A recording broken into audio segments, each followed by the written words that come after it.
Hello. ഞാൻ കഴിഞ്ഞ ഒരു ദിവസം ഇംഗ്ലീഷ് 7ാം ക്ലാസ് ഇംഗ്ലീഷിൻ്റെ ഒരു പാഠഭാഗമായ how far is the river അതൊന്ന് മലയാളത്തിൽ എക്സ്പ്ലെയിൻ ചെയ്തിരുന്നു.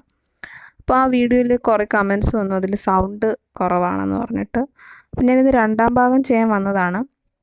അപ്പം നമുക്ക് 1ാം ഭാഗത്തിൻ്റെ സൗണ്ട് ക്ലിയർ അല്ലാത്തതുകൊണ്ട് തന്നെ 1ാം ഭാഗം ഞാൻ ഇവിടെ ഇപ്പോൾ ഒന്ന് ബ്രീഫായിട്ട് പറയാം. അത് how far is the river Ruskin ബോണ്ടിൻ്റെ ഒരു കഥയാണ്. റസ്കിൻ ബോണ്ട് ഒരു ഇന്ത്യൻ റൈറ്ററാണ്. അദ്ദേഹം ഇംഗ്ലീഷിലാണ് എഴുതാറുള്ളത്. കുട്ടികളുടെ സാഹിത്യമാണ് കൂടുതലും.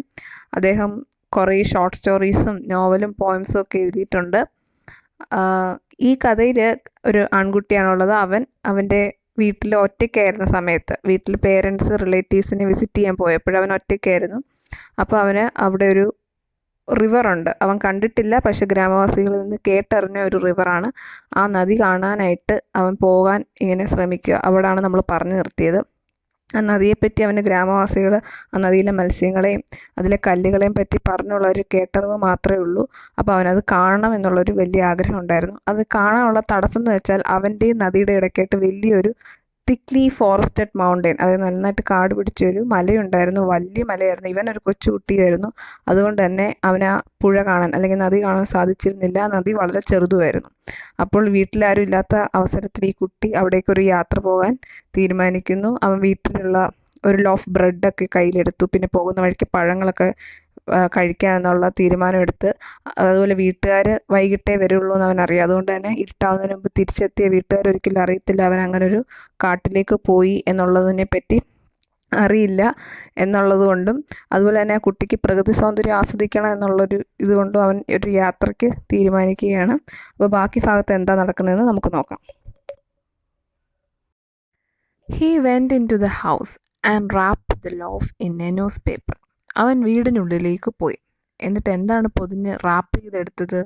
ആ ബ്രെഡിൻ്റെ ലോഫ് അല്ലേ. എന്തിനാണ് പൊതിഞ്ഞത്? ന്യൂസ് പേപ്പറിൽ. Then he closed all the doors and Windows. പിന്നെ അവൻ എന്ത് ചെയ്തു? എല്ലാ വാതിലുകളും ജനലുകളും അടച്ചിട്ടു, ക്ലോസ് ചെയ്തു. The path to the river dropped steeply into the valley, then rose and went round the big mountain. അപ്പോൾ ആ നദിയിലേക്കുള്ള വഴി എങ്ങനെയുള്ളതായിരുന്നു? Dropped steeply into the valley, താഴ്വാരത്തേക്ക് കുത്തനെ കിടക്കുന്നതും അതിനുശേഷം അത് മുകളിലേക്ക് പോകുന്നൊരു വഴിയുമായിരുന്നു. എന്നിട്ട് ആ മലയുടെ ചുറ്റിപ്പിണഞ്ഞ് കിടക്കുന്നൊരു വഴിയുമായിരുന്നു. It was frequently used by villagers, the wood cutters, milkmen and mule drivers. But there were no villages beyond the mountain or near the river. അപ്പോൾ ഇത് ഫ്രീക്വൻ്റ് ആയിട്ട് അല്ലെങ്കിൽ സ്ഥിരമായിട്ട് വില്ലേജേഴ്സ്, ഗ്രാമവാസികൾ യൂസ് ചെയ്തിരുന്നൊരു വഴിയാണ്. ഗ്രാമവാസികൾ മാത്രമല്ല, ദ വുഡ് കട്ടേഴ്സ്, മരം വെട്ടുന്ന ആളുകൾ, മിൽക്ക്മെൻ, പാല് വിൽക്കുന്ന ആൾക്കാർ, മ്യൂൾ ഡ്രൈവേഴ്സ്, മ്യൂൾ എന്ന് പറഞ്ഞാൽ കഴുത, അത് കഴുതയുടെ പുറത്ത് പോകുന്നവർ, അവരൊക്കെ ഇങ്ങനെ സ്ഥിരം യൂസ് ചെയ്യുന്നൊരു വഴിയാണിത്. But there were no villages beyond the mountain. അപ്പോൾ ഈ പക്ഷേ എന്താ പറയുക, ഈ മല കഴിഞ്ഞു കഴിഞ്ഞാൽ, അതായത് മലയുടെ പിന്നിലായിട്ട് വേറൊരു ഗ്രാമങ്ങളൊന്നും ഇല്ല. ഓർ നിയർ ദ റിവർ, അതുപോലെ നദിയുടെ അടുത്തും മറ്റ് ഗ്രാമമൊന്നുമില്ല. അതൊരു കാട് പിടിച്ച് കിടക്കുന്നൊരു സ്ഥലമാണ്. The boy passed a wood cutter and asked him how far it was to the river. അപ്പോൾ ഈ ആൺകുട്ടി ഇങ്ങനെ പൊയ്ക്കൊണ്ടിരിക്കുമ്പം ഒരു മരം വെട്ടുകാരനെ കണ്ടു. അപ്പോൾ അയാളോട് ചോദിച്ചു, നദിയിലേക്ക് എത്ര ദൂരമുണ്ട്? The would cutter was A short but powerful മാൻ. അപ്പോൾ ഇനി വുഡ് കട്ടറിനെ പറ്റി പറയാം. വുഡ് കട്ടർ എങ്ങനെയുള്ള ആളാണ്? ഷോർട്ടായിട്ടുള്ള ചെറിയ ഒരാളാണ്, പക്ഷേ ഭയങ്കര പവർഫുൾ ആയിരുന്നു അല്ലേ, ഭയങ്കര ശക്തനായിരുന്നു. With a creased and weathered face, അയാളുടെ മുഖമൊക്കെ ചുക്കിച്ചുളിഞ്ഞ മുഖമൊക്കെ ആയിരുന്നു. And the muscle stood out in hard ugly lumps. അതുപോലെ അയാൾക്ക് നല്ല മസിലൊക്കെ ആയിരുന്നു, നല്ല സ്ട്രോങ് ഹാർഡായിട്ടൊക്കെയുള്ള മസിൽസ് ആയിരുന്നു. 7 miles, ഹീ സെഡ്. അപ്പോൾ ഇയാളോട് ഈ കുട്ടി ഒരു ക്വസ്റ്റ്യൻ ചോദിച്ചിട്ടിരിക്കുക, എത്ര ദൂരമുണ്ട് നദിയിലേക്ക് പോകാമെന്ന്. അപ്പോൾ അയാൾ ഉത്തരം പറഞ്ഞു, ഹീ സെഡ് 7 miles, 7 മൈൽ ഉണ്ടെന്ന് പറഞ്ഞു. വിച്ച് വാസ് ഫെയർലി ആക്യുറേറ്റ്, അത് കറക്റ്റായിരുന്നു കേട്ടോ, ഏകദേശം കറക്റ്റ് തന്നെയായിരുന്നു അയാൾ പറഞ്ഞത്. Why do you want to know? അപ്പോൾ അയാൾ ചോദിച്ചു, നിനക്ക് എന്തിനാ ഇത് അറിയണ്ടേ? നീ എന്തിനാ നദിയിലേക്കുള്ള വഴി അറിയുന്നേ? അപ്പോൾ കുട്ടി പറഞ്ഞു, I am going to the river said the boy. അപ്പോൾ ആ ബോയ് എന്താ പറഞ്ഞത്? ഞാൻ നദിയിലേക്ക് പോവുകയാണ്. എലോൺ, ഒറ്റയ്ക്കോ എന്ന് മരം വെട്ടുകാരൻ ചോദിച്ചു. ഓഫ് കോഴ്സ്, പയ്യൻ പറഞ്ഞു, അതെ. But it is too far, it will take you 3 hours to reach there and then you have to come back. അപ്പോൾ മരം വെട്ടുകാരൻ എന്താ പറഞ്ഞത്? ഇറ്റ് ഈസ് ടു ഫാർ, അത് വളരെയധികം ദൂരത്തിലാണ്. It will take you 3 hours to reach there. നിനക്ക് അവിടെ എത്താൻ തന്നെ 3 മണിക്കൂർ എടുക്കും. And then you have to come back. എന്നിട്ട് നിനക്ക് തിരിച്ചെത്തുകയും വേണം. It will be getting dark. നീ തിരിച്ചെത്തുമ്പോഴേക്കും ഇരുട്ടാകാൻ തുടങ്ങുകയും ചെയ്യും. Besides it's not an easy road.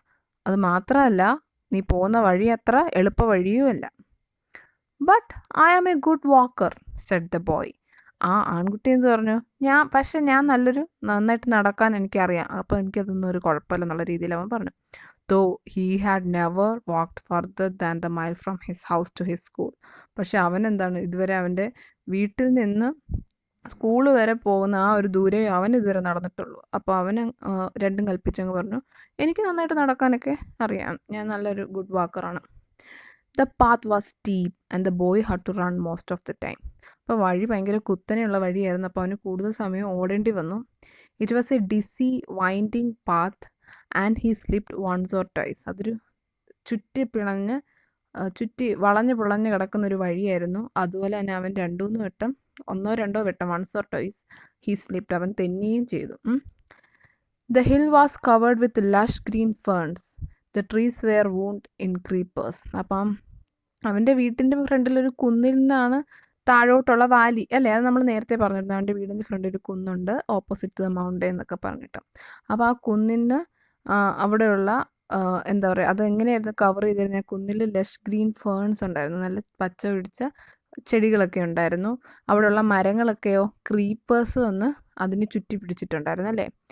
Creepers എന്ന് പറയുമ്പോൾ വള്ളിച്ചെടികളൊക്കെ. And great wild dahlia suddenly reared its golden head from the leaves and ferns. അപ്പം ആ ഡാലിയ ചെടി ഉണ്ടായിരുന്നു, ആ ഡാലിയ ചെടി അതിൻ്റെ ഗോൾഡൻ കളറിലെ ഹെഡ് ഈ ഇലകളുടെയും ചെടികളുടെയും എല്ലാം ഇടയ്ക്കൂടി ഇങ്ങനെ, അതായത് ആ പൂക്കൾ ഇങ്ങനെ പുറത്തോട്ട് നോക്കി നിൽക്കുന്നുണ്ടായിരുന്നു. Soon the boy was in the valley, the path straightened out and rose. അപ്പം അങ്ങനെ അവൻ താഴ്വാരത്തെത്തിയതോടെ വഴി നീളത്തിലായി അല്ലേ. അതുവരെ കുത്തിനെ കിടന്ന വഴിയായിരുന്നു, അങ്ങനെ താഴ്വാരത്തിലെത്തി അപ്പോൾ വഴി സ്ട്രെയിറ്റൻഡ് ആയിട്ട് വന്നു, നേരെയുള്ള വഴിയായി. ആൻഡ് റോസ്, അത് മുകളിലേക്ക് പോയി. He met A girl who was coming from the opposite direction.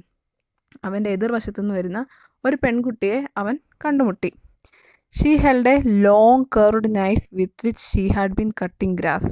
അപ്പോൾ അവളുടെ കയ്യിൽ ഒരു വളഞ്ഞ പിച്ചാത്തി ഉണ്ടായിരുന്നു. അത് വെച്ചിട്ട് അവൾ എന്ത് ചെയ്യുന്നു? She had been cutting grass, പുല്ല് കട്ട് ചെയ്യുകയായിരുന്നു അല്ലേ.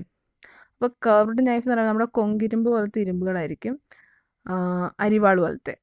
ആ അരിവാൾ പോലത്തെ ഇത് വെച്ച് അവൾ പുല്ല് വെട്ടുകയായിരുന്നു. The bangles she wore made music when she moved her hands.